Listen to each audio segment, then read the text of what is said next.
And Chris Wallace is here with the story. Chris? Charlie, estimates are that 1 million adults supervise kids in youth sports. And we want to emphasize the vast majority only want to help their players. But we found a terrible trend. Pedophiles getting into youth sports to gain access to children. And in a crime that is rarely reported, we only know about the ones who've been caught. They teach your children how to hit their first ball and what it takes to win.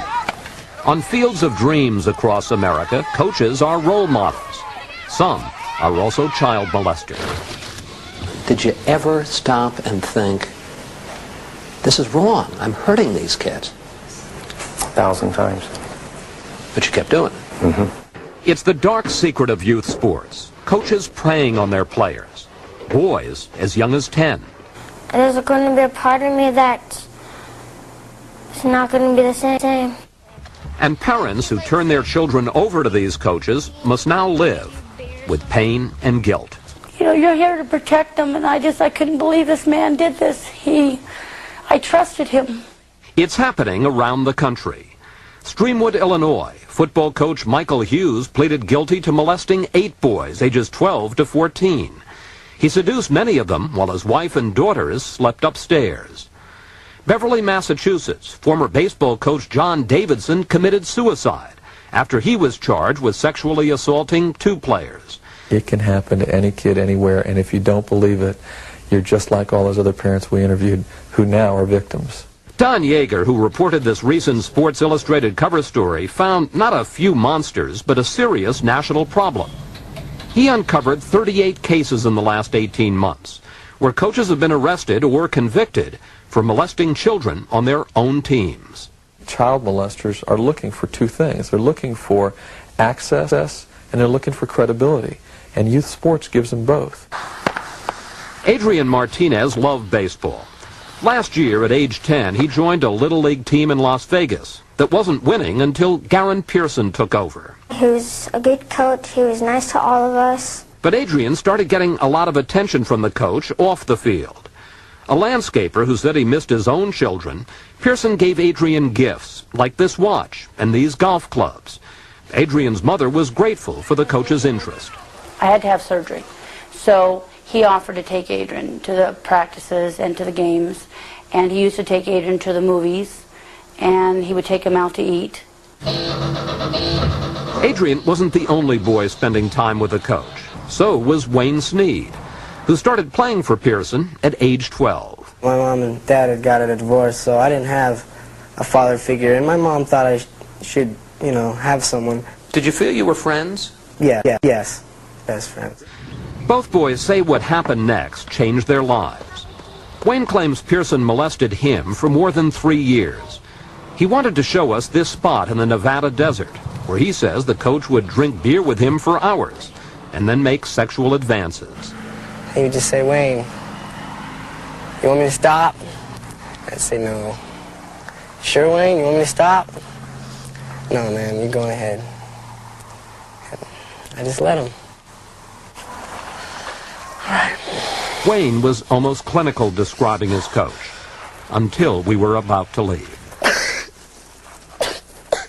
Then the memories of this place overwhelmed him.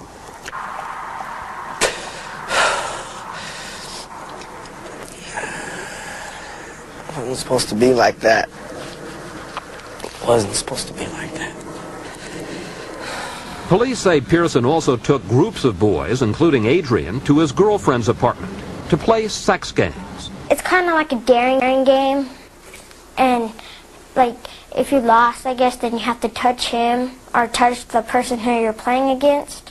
It's kind of hard because I was like my mind was about to explode.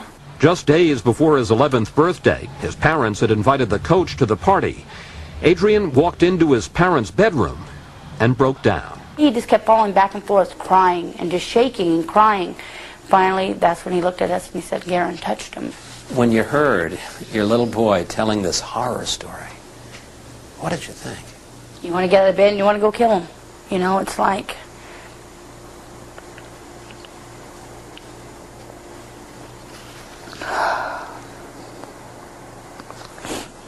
you wonder how someone can do that to any little boy. After talking with therapist Marian Martinez feels it's important for her son to share his emotions and to warn other kids. He's like really made it where I can't trust anybody anymore. As parents, we tell our kids to do what your coach says, but how much do we really know about that coach? More than 10 million children in this country play youth sports, with 1 million adults supervising them. And most of those are volunteer coaches, usually hired without any kind of background check. Pedophiles get into youth sports because they discovered it was the last great candy store in America. The one place left out there where you got kids and no background check, in so many instances, is youth sports.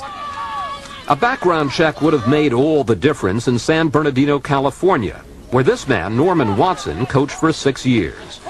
To the parents of the East Baseline Little League, Watson was more than just a good coach. What time do you have to be at the field on Saturday? Board members Tom and Dee Simonek let him live in their home and left him alone with their sons. My kids loved him. He just became part of your family. What they never suspected was that Watson was using them and other parents to get closer to their kids. Norm would touch me or just about any chance he got, anytime he felt safe. Another boy on the team, Jimmy Hickman, was 13 when he says Watson started a sexual relationship. It went on for years with Jimmy and 4 other players, and all of the children were too ashamed to tell anyone. At 13 years old, you don't really know what's right and wrong, and when you have someone like Norm, such a high figure in your life, that you kind of just look at him and say, well, it must be right, But the Simoneks heard a rumor that Watson had a criminal record. They went to the local sheriff's department to check it out. When I punched in his name and I saw his face, I just couldn't believe it. I was just floored. I was hysterical. Hospitals twice for molesting little leaguers. But when Watson got out and applied for a coaching slot in a new town, no one checked his record. It turns out the Simonek boys were not molested, but their parents mailed this letter, warning others about Watson's past. Unbelievably, he convinced a Little League official he was a changed man and continued to umpire games. To the Simoneks' amazement, the local board at the time ousted them. You make it sound as if in some way the board sided with this convicted child molester and turned on you. They did. It kind of like, child molester, so what? He was the only one that's going to make the team work. It wasn't until Jimmy and other victims came forward that Watson finally confessed. Every single kid that I molested, I had known for a period of time. You might say they were hand-picked. But the coach's confession could not erase the Simoneks' feelings of pain and guilt. To me, he's worse than a murderer. He's making these children suffer for the rest of their lives. It hurts you, doesn't it? Yes, it hurts very bad. Why? Because I feel guilty. Guilty about what? Because I let him in my house. Today, Norman Watson is nowhere near a Little League field. The coach that parents trusted with their children is behind bars here at the Calipatria State Prison in the Southern California desert. Watson is serving an 84-year sentence for molesting 5 of his players between the ages of 12 and 15. How long were you involved in coaching Little League? 35 years. And over that time, how many children did you molest? Approximately 200. How did you get them to have sex with you? Talk them into it. Just simply talk them into it. How do you talk a 12-year-old boy who's never... You appeal to a curiosity. You appeal to his love for you. It wasn't that hard. Watson was so bold, he says he even had sex with his players in the bleachers or in the dugout when no one was around. You call yourself a child lover. In fact, you were a sexual predator, weren't you? I don't see myself as a predator, but obviously that's the way it is. I can't disagree with that. How'd you keep the boys from telling anyone? Just ask them not to. It was that simple.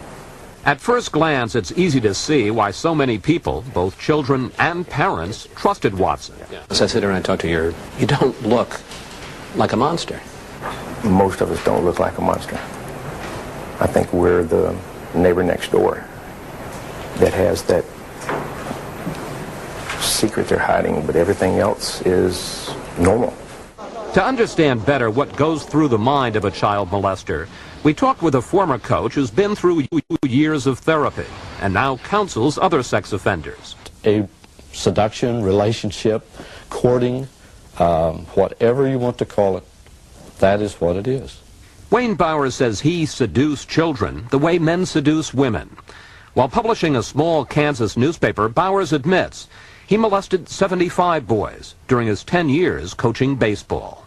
How intense was your attraction for these boys? My whole mindset would just turn to how can I reach that person today? But wait. When you say that person, you're talking about a child. Yes. I don't think a 12-year-old little boy. I think it was all self-centered, all on myself. When I was with those boys, almost I would feel like, on an emotional level, right there with them.